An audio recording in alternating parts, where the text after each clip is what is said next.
मरहबा collection mall, readymade कपड़ों का भरपूर खजाना। Jeans pant, T shirt, cargo pant, night pant, बच्चे और बच्चियों के लिए अच्छे खूबसूरत और उम्दा ड्रेस। पता याद रखें, जमुर हाई स्कूल मेन रोड, जैतून हजी।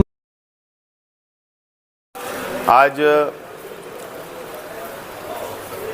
कमिश्नर साहब, वाटर सप्लाई डिपार्टमेंट के अधिकारी, बांधकाम डिपार्टमेंट के सब अधिकारी और इलेक्ट्रिक कंपनी के तमाम ऑफिसर, आज एक मीटिंग कमिश्नर साहब को हमने mayor, deputy mayor, standing chairman और खुसूसी तौर पर मैंने रिक्वेस्ट किया था कि आज एक मीटिंग लगाओ। 2 महीने पहले शहर ने हमें जिम्मेदारी दी, मेयर, डिप्टी मेयर और स्टैंडिंग चेयरमैन, हमारा इत्तेहाद का इक़्तिदार हमारा है और शहर के अंदर विकास, डेवलप, तामीर व तरक्की करना शहर की ज़रूरत क्या है मुस्तकबिल में, उसके लिए हम लोग सर जोड़कर काम कर रहे हैं। तमाम ओहदेदारान काम कर रहे हैं, कॉरपोरेटर काम कर रहे हैं। तो मालेगांव शहर में जो हमारा हद्दवाड़ है, जो रमज़ानपुरा, दयाना, दरेगांव, साइना, मालदा शिवार या भाईगांव या सोयगांव, ये बहुत मुजाफात का इलाका या शहर के कुछ हिस्से जो बचे हुए हैं।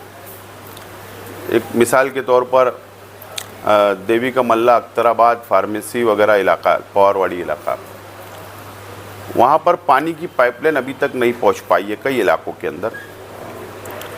तो पानी की पाइपलाइन पहुँचना चाहिए, नई पानी की स्कीम होना चाहिए, पानी की टाकी बनना चाहिए।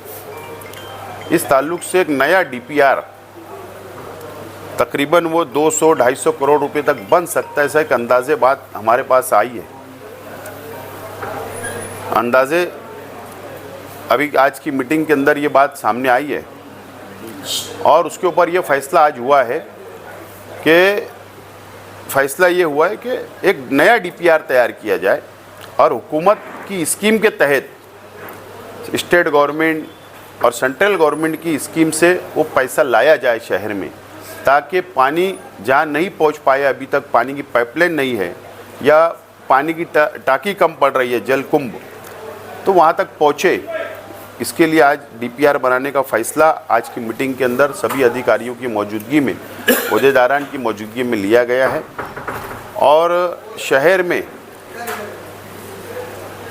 टप्पा 1, टप्पा 2 अंडरग्राउंड ड्रेनेज की मंजूरी आई, उसका काम जारी है। लेकिन आज जब हमने यहाँ पर जायज़ा लिया कि जो स्कीम मंजूर है, जो काम चल रहे हैं, तो क्या वो शहर को मुकम्मल काम हो जाएगी, क्या अंडरग्राउंड ड्रेनेज मुकम्मल हो जाएगी, क्या पूरे शहर को इसी स्कीम के अंदर कंप्लीट हो जाएगी क्या? तो ये पता चला कि नहीं हो सकता है। इसके लिए टप्पा 3 का प्रपोज़ल बनाने की बातचीत की गई कि जहाँ पर अंडरग्राउंड ड्रेनेज नहीं होगी, चाहे वो शहर का कोई भी किनारा हो, मुजाफात की बस्तियाँ हों, तो वहाँ तक पहुँचाने की नई स्कीम, नया डीपीआर तैयार करने का फ़ैसला आज की मीटिंग में किया गया है। ये 2 अहम फैसले आज की मीटिंग में किए गए और उसकी प्रोसीजर अभी फौरी तौर पर अधिकारियों को जिम्मेदारी दी गई है कि फौरी तौर पर इसके ऊपर एस्टीमेट वगैरह डीपीआर तैयार किया जाए और आगे उसको गवर्नमेंट तक भेजने का फ़ैसला आज की मीटिंग में किया गया है। और इसी तरीके से हम लोग mayor, deputy mayor, standing chairman और मैं खुद, हमारी पार्टी, हम एक स्टेट गवर्नमेंट तक, महाराष्ट्र सरकार तक, मरकज़ी हुकूमत तक हम लोग इसके ऊपर पाठ पुरावा करेंगे, मेहनत करेंगे और वो स्कीम को मंजूरी करके लाएंगे ताकि शहर के अंदर बचे हुए काम मुकम्मल हो सके। और बाकी और हम लोग आगे आपको वक्त के ऊपर इसकी अपडेट देते रहेंगे, आप शहर की आवाम को बताते रहेंगे।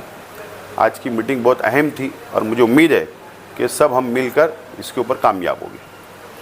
दोनों मीटिंग के लिए गवर्नमेंट से ही पैसा लगा, कॉर्पोरेशन का पैसा इसमें इस्तेमाल नहीं, स्कीम होती है वो नगर उद्यान स्कीम होती है या अटल अमृत योजना होती है सेंट्रल गवर्नमेंट की, नगर उद्यान स्कीम जो स्टेट गवर्नमेंट की होती है।